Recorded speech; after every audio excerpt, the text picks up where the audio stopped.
E aí galera, sejam bem-vindos ao Mitocôndria. E hoje a aula será sobre microbiologia, mais especificamente sobre vírus. Os vírus são agentes causadores de infecção no homem, outros animais, vegetais, bactérias e qualquer ser vivo que tenha ali que eles possam se aproveitar deles.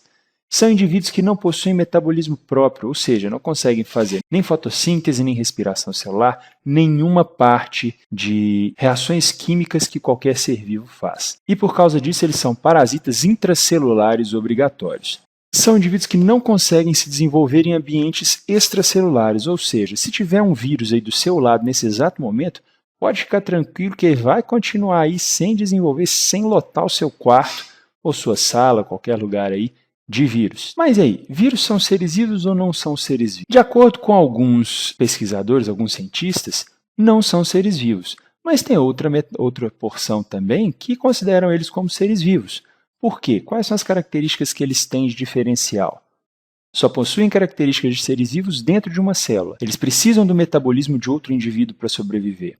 E fora da célula, eles são inofensivos, não são causadores de doenças. Então, tem alguns que falam que não são vivos por causa disso. Se a gente pensar que todo indivíduo vivo possui material genético, ou seja, DNA ou RNA, eles também podem ser considerados indivíduos vivos. Têm diferentes tamanhos e formas, e eles podem ter ou não envelope. Além da casquinha deles, eles podem vir com um envelope extra. O genoma deles é muito simples, ou seja, o material genético deles é simples, é um fragmento genético e está em constante mudança, em constante mutação. Se a gente pegar um vírus para analisar, a morfologia deles é bem simples. Eles são basicamente uma cápsula de proteína com o DNA ou RNA lá dentro, podendo ou não ter um envelope. Os vírus são indivíduos muito pequenininhos, chegando a ter apenas alguns nanômetros de comprimento. Então, olhando essa imagem aí, dá para vocês verem a diferença de escala que eles têm, no caso do tamanho da célula sanguínea, que está aí no quadrinho superior à esquerda, em comparação com uma bactéria normal tradicional de E. coli. Como que eles se reproduzem? Eles vão se reproduzir, como a gente falou, dentro das células, e através de dois ciclos diferentes,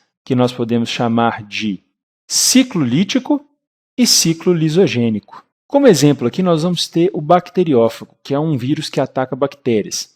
Como que funciona o vírus? O vírus é como se fosse um espião. Ele chegou, venceu as defesas aqui da entrada, vai inserir o seu material genético e esse material genético vai tomar conta desse núcleo e vai sobrepor as informações dele, mandando replicar, mandando reproduzir várias partes de vírus. Esses vírus vão sendo reproduzidos ali e quando chega na quantidade máxima, ele destrói a célula hospedeira, fazendo com que os vírus que estão lá dentro já prontos sejam liberados. E quando eles são liberados é que ocorrem muitos dos sintomas das doenças que nós temos, como febre, dor de cabeça, dor no corpo e alguns outros sintomas que variam de doença para doença. Mas não é sempre que o vírus ele vai fazer esse processo de destruição de célula. Muitas vezes ele vai ficar lá escondido como um bom espião. Ele vai inserir o material genético, vir acoplar ao material genético da célula hospedeira e nesse processo, essa célula, quando se dividir, ela vai acabar produzindo também mais material genético de vírus. Ou seja, esse vírus está escondido aqui e está sendo duplicado pela célula hospedeira. Isso pode acontecer até uma hora que esse vírus achar que está na hora e começar a induzir o processo de lise do ciclo lítico. Portanto, essas são as duas formas de reprodução de um vírus. Só que nosso corpo não fica lá parado igual besta, né, esperando o vírus replicar. E para isso, as nossas defesas são o que nós chamamos de anticorpos, que são um grupo de proteínas que são produzidas pelos linfócitos. Os linfócitos são um dos tipos de glóbulos brancos que são produzidos pelo nosso corpo, que são as células de defesa. E esses anticorpos eles têm uma relação assim, bem específica em relação ao antígeno, aquele indivíduo que está causando a doença. Ou seja, se eu tiver um anticorpo para a gripe, ele só funciona para vírus da gripe. Se eu tiver um anticorpo de sarampo, ele só funciona para vírus de sarampo. Então, funciona bem nesse esquema chave e fechadura. E o mais legal, os anticorpos possuem memória.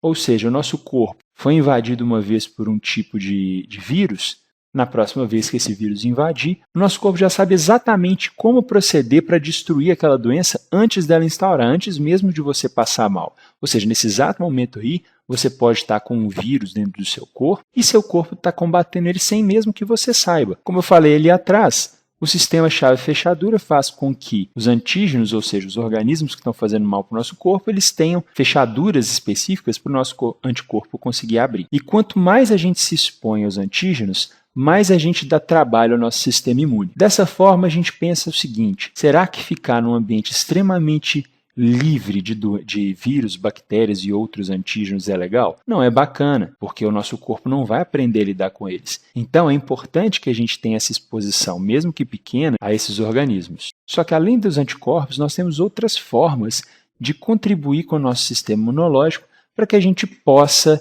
prevenir ou às vezes até combater esse tipo de doença, que são a vacina e o soro. O que é vacina e o que é soro? Vacina vai ser uma substância de prevenção. Ela é feita de quê?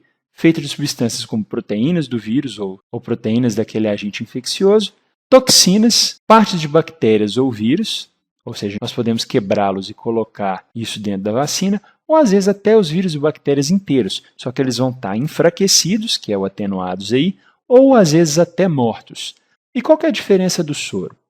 A vacina é prevenção, o soro já é ação. Por quê?